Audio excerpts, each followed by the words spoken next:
Steel के नतीजे आ चुके हैं और इस क्वार्टर में हमने देखा है इंडिया बिजनेस हमेशा की तरह स्टेडी है, बेहतर प्रदर्शन दिखा रहा है। लेकिन जो बड़ा पॉजिटिव है वो दरअसल नेदरलैंड्स से आया, जहां पर 6 क्वार्टर्स के बाद फाइनली इस बिजनेस ने या फिर नेदरलैंड्स के कारोबार ने कुछ रिकवरी दिखाई है, कुछ प्रॉफिटेबिलिटी दिखाई है। तो यहां से आगे बाकी पूरे साल के लिए आउटलुक क्या है, सब पर बात करने के लिए मेरे साथ टीवी नरेंद्रन जुड़ गए हैं, कंपनी के चेयरमैन और managing director. Sir, congratulations specially on the Netherlands part, क्योंकि पिछले क्वार्टर हम इसी की बातचीत कर रहे थे कि कब ये टर्न करेगा। अब 6 क्वार्टर्स बाद ये जो नंबर्स डिलीवर हुए हैं, ये बताइए आगे क्या आप ज्यादा कॉन्फिडेंट हैं कि यहां से और बेहतर डिलीवरी होती हुई दिखाई देगी? ये बस ऐड ही करने वाला है यूरोप के ऑपरेशंस को? Thank you Harshada. Actually Netherlands में हम लोग को पिछले 6 क्वार्टर से इंटरनल इश्यूज था, क्योंकि हम लोग का कोल्ड रोलिंग मिल का अपग्रेड हो रहा था उसके पहले, और उसके बाद ब्लास्ट फर्नेस 6 का जो रीलाइनिंग चल रहा था, उसी वजह से 6 क्वार्टर्स के लिए we had a lot of issues. But फरवरी में the blast furnace has come back to production, and ये क्वार्टर में हम देखा है कि the production has been good. We are close to 7 million tons a year of production levels. तो उम्मीद है कि आने वाले दिनों में will continue to stay positive, but of course the market conditions are not great, तो स्प्रेड्स जो है got squeezed a bit. The expectation is we have pretty much reached the bottom in this quarter and things should get better. But overall, Netherlands should be a bit positive this quarter and subsequent quarters also. तो बाकी Europe business, जहां पर UK को भी गिनते हैं हम, UK of course क्योंकि वहां पर बड़ा ट्रांजिशन होता दिखाई दे रहा है, I am not expecting that to turn, लेकिन यूरोप ओवरऑल कितनी विजिबिलिटी दिखा रहा है ज्यादा बेहतर ग्रोथ की, ज्यादा नंबर्स प्रॉफिट की तरफ कंट्रीब्यूट करने के लिए? तो यूके भी आप देखिए तो Q1 and Q2 we had said will be bad, because हम लोग का भी रिस्ट्रक्चरिंग चल रहा है। We are closing the heavy end assets, और उसी में कोक ओवन्स हम लोग बंद किया है, और 1-2 ब्लास्ट फर्नेसेस में एक हम बंद किया है फर्स्ट वीक ऑफ जुलाई में, दूसरा blast furnace will close by the end of सितंबर। तो उसके बाद हम लोग देख रहे हैं कि UK will at least not be having the losses that we are seeing now. So it will either be EBITDA neutral or EBITDA positive on an operating basis. Okay. One-offs तो रहेगा, क्योंकि restructuring तो we have all the VRS packages and many other things, पर वो सब one-off है. But on an ongoing basis we see the situation improving in UK, and Netherlands, जैसे हम बोला, will be positive going forward. तो Europe से आश्वासन है कि ग्रोथ वहां पर लौटती हुई दिखाई देगी। Coming to the India business, sir, यहां पर भी आपका परफॉर्मेंस एब्सोल्युटली स्टेडी है।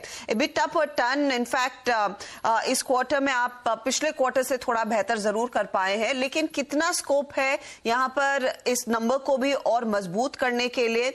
क्या आउटलुक देंगे आप? तो इंडिया में भी अभी इंपोर्ट्स का प्रेशर है, क्योंकि आपको पता है Chinese imports are coming in, material is also coming through countries like Vietnam, तो वो है, तो उसका प्रेशर है। और monsoon quarter is always a weak quarter for construction, तो उसी का असर तो जरूर पड़ेगा इंडिया बिजनेस में ये क्वार्टर में। So we don't expect a very strong quarter this quarter, but fundamentals are strong, India में डिमांड इज स्ट्रॉन्ग, एंड हम लोग का भी second half of the year में कलिंगानगर का production, the additional production will start सितंबर में। हम लोग का ब्लास्ट फर्नेस चालू करने का प्लान है, तो we expect second half to be better than H1 because we'll have additional volumes. तो रफली कितनी वॉल्यूम आप एक्सपेक्ट कर रहे हैं FY25 में आप डिलीवर कर पाएंगे, considering Kalinganagar starts delivering from September onwards, अगले महीने से ही?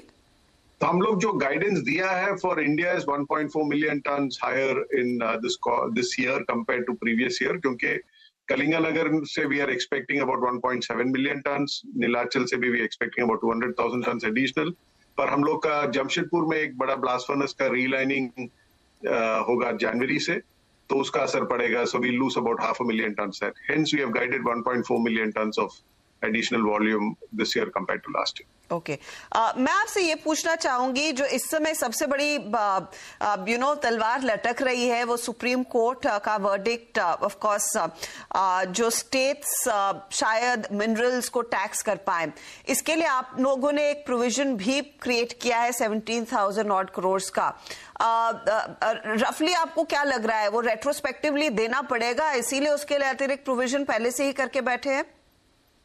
हम लोग प्रोविजन नहीं, कंटिंजेंट लायबिलिटीज में we had been providing, I mean we have been putting it in contingent liabilities for the last many years. तो हम लोग एनुअल रिपोर्ट से बहुत सालों से this contingent liability has been there. Because this case has been going on for the last almost 20 years now. तो वही हम लोग जो सेबी रिलीज में मेंशन किया है वही है. So it is not anything new. It was always there.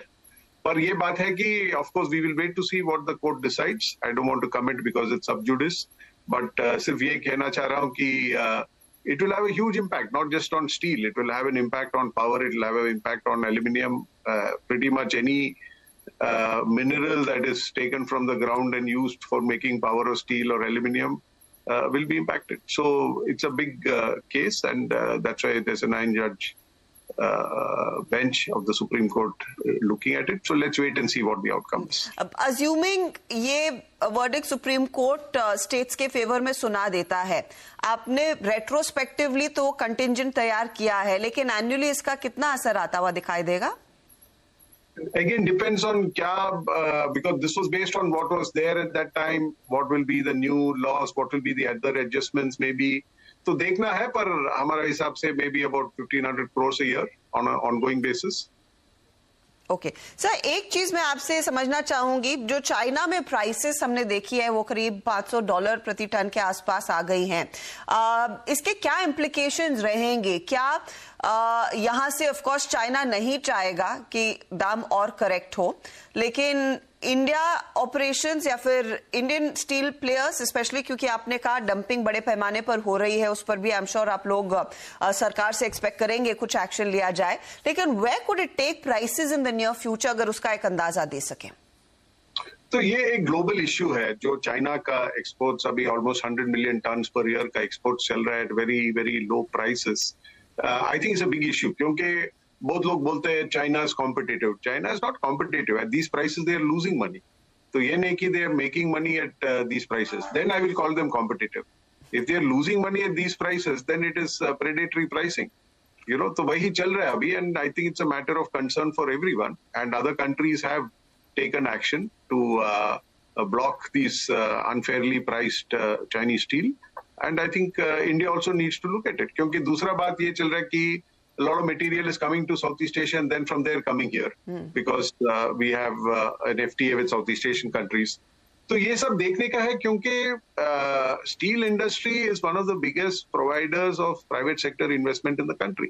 अभी आप जो हम लोग का ही ये साल में I think 16,000-18,000 crores of capex. If you look at JSW, JSPL, ArcelorMittal, there's no other industry in India or sector in India investing so much in building capacity as the steel industry is. But if we don't have any control on imports and it comes at these prices where they are losing money and make steel industry in India also lose money, then I think it will hurt the investment going forward. I think वो हम लोग को सोचना है, and I think it's a serious issue. So roughly what's your assessment in the near future? वो prices किस range में रह सकती हैं, assuming China stays where it is? I think it is not sustainable even for China. इसीलिए हम लोग का expectation है कि second half में it will start improving, because they are losing $40-50 a ton at these prices. So they cannot keep losing this kind of money for a long time. तो हम लोग का expectation है कि अभी जो point है शायद low point है year के लिए. उसके बाद hopefully there will be an improvement. Otherwise we also have to look at what action we can take as a country. बहुत बहुत शुक्रिया mister Narendran, and good luck for FY25 sir.